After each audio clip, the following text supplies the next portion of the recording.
A couple weeks ago, I was put in a really difficult position where one of the most important boundaries I have set in my life wasn't respected.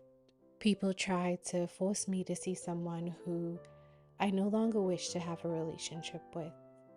It left me feeling angry, betrayed, and most of all, unsafe. And it sent me into a deep depression. And I don't know if I'm gonna make it out of this depression.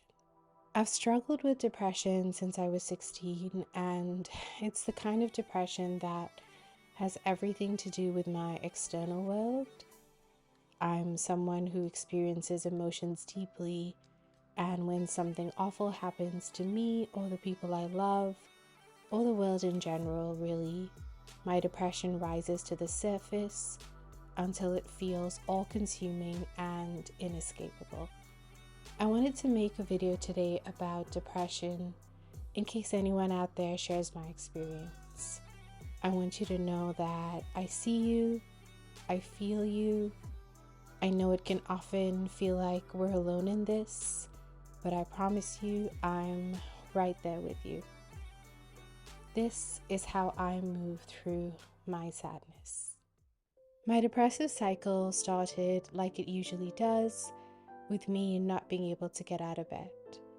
And when this happens, I know it's best to allow myself to marinate in my sadness.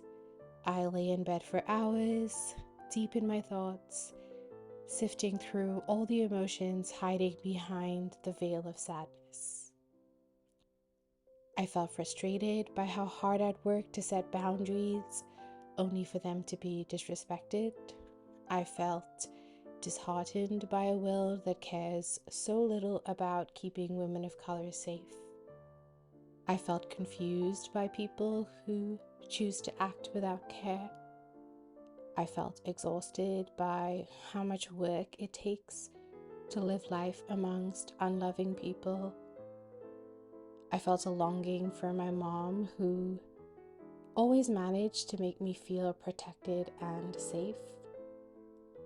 I felt hopeless about the future and wished I could disappear from existence so that I wouldn't have to bear anything anymore. One of the ways I cope with depression is allowing myself to sink to the deepest depths of despair. I know this might not work for everybody, but for me, because my depression is based on my external world, this practice allows me to validate my experience.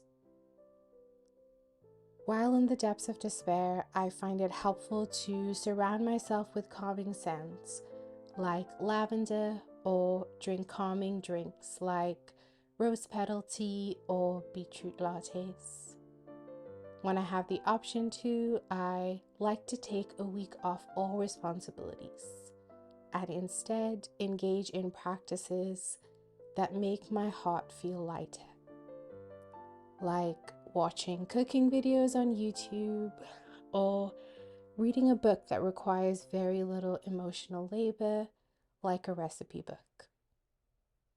Once I have existed in the depths of despair for a few days, I find myself paying attention to the ways I've been neglecting my body, and I begin to feel motivated to do something about it. I start small with soothing baths. I usually have a bath in the dark with candles to minimize sensory stimulation, and depending on how my body is feeling, I might add some medicinal herbs and powders to the water to help heal the parts of my body that feel misaligned. Once I've mustered up the courage and strength to have baths, I move on to bigger tasks like cutting my nails or trying on a face mask. They make me feel accomplished and help remind myself that I deserve to be taken care of. They encourage me to move on to even bigger tasks like daily stretching and moving my body. It's so important when I'm in a depressive cycle to give myself the time and space I need to return to routines that help take care of my body. Once my body feels more grounded, I feel compelled to tend to the space around me. Making sure my home is settled helps my mind feel more settled. I tidy up the spaces that I neglected the past few days and get small tasks around the house done, like watering my plants. I also pay very close attention to my meals since our emotions are so tied to the foods we eat. I focus on making myself nourishing meals that feel like hugs for my belly. I include lots of carbs in my meals, and I take time to make meals that bring me joy. As important as being home is to me, I also know that getting fresh air is good for my mind. So if I have the energy, I take 5-minute walks outside, usually with a purpose, so that I'm more motivated to go on the walk. I'll try the Jamaican patty place nearby, or pick up a package from the mailbox, or buy some roses from the flower shop.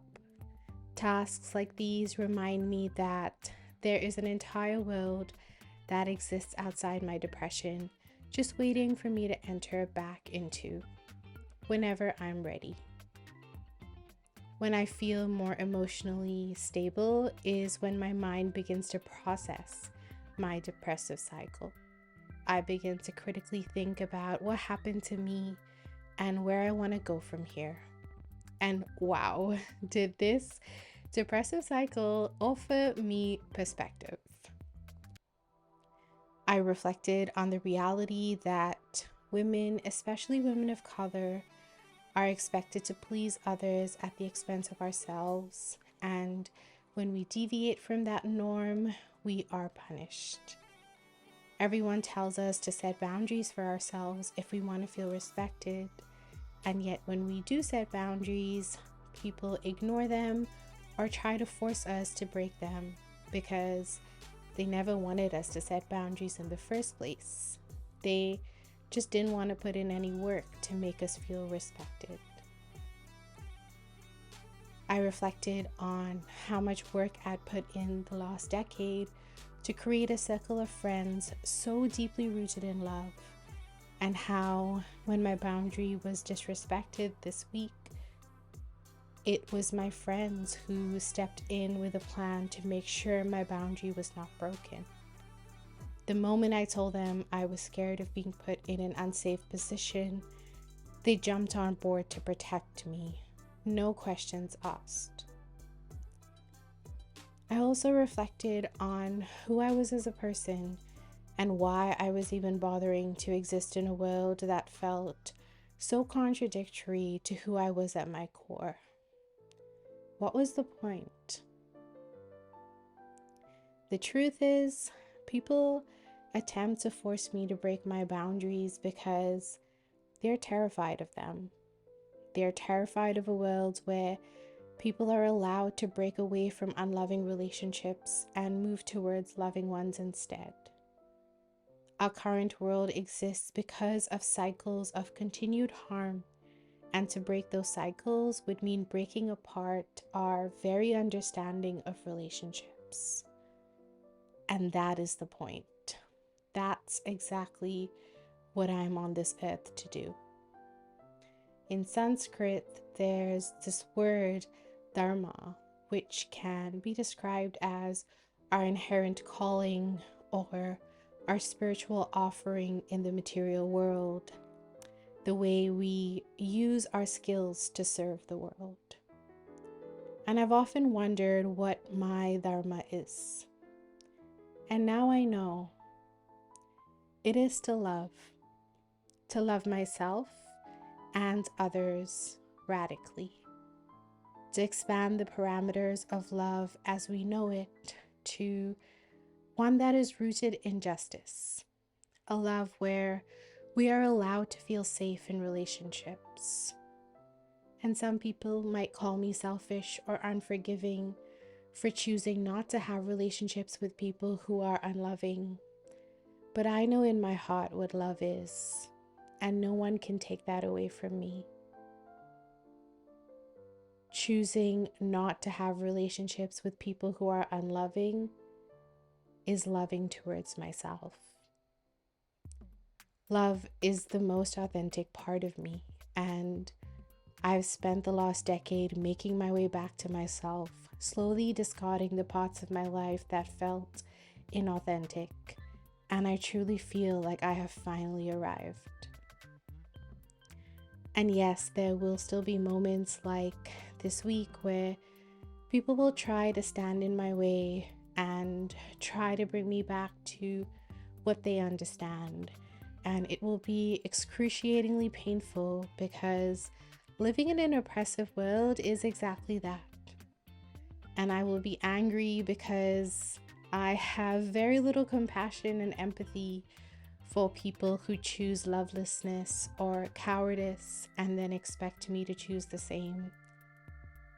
But I'm willing to pay the price for the prize of loving freely. Because as tough as this road is, radical love is so deeply centered with who I am at my core, I can't escape it. I remember growing up, people would often tell my mom, "Your daughter has such a beautiful smile." And mom would reply, "That's because she smiles with her heart." On a spiritual level, I think I always knew that radical love was my purpose.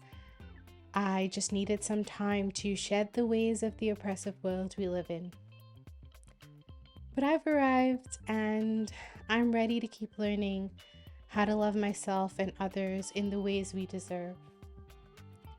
And I wish my mom was here to see it.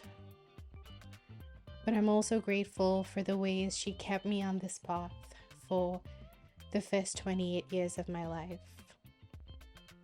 If you, like me, are struggling with depression, I hope you are able to find something to pull you through it to the other side.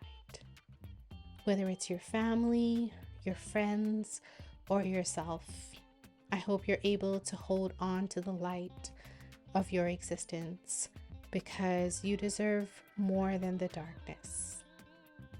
Thank you so much for being here with me as I share my journey. I have so much gratitude for your time and energy. I'll see you in the next video. Bye.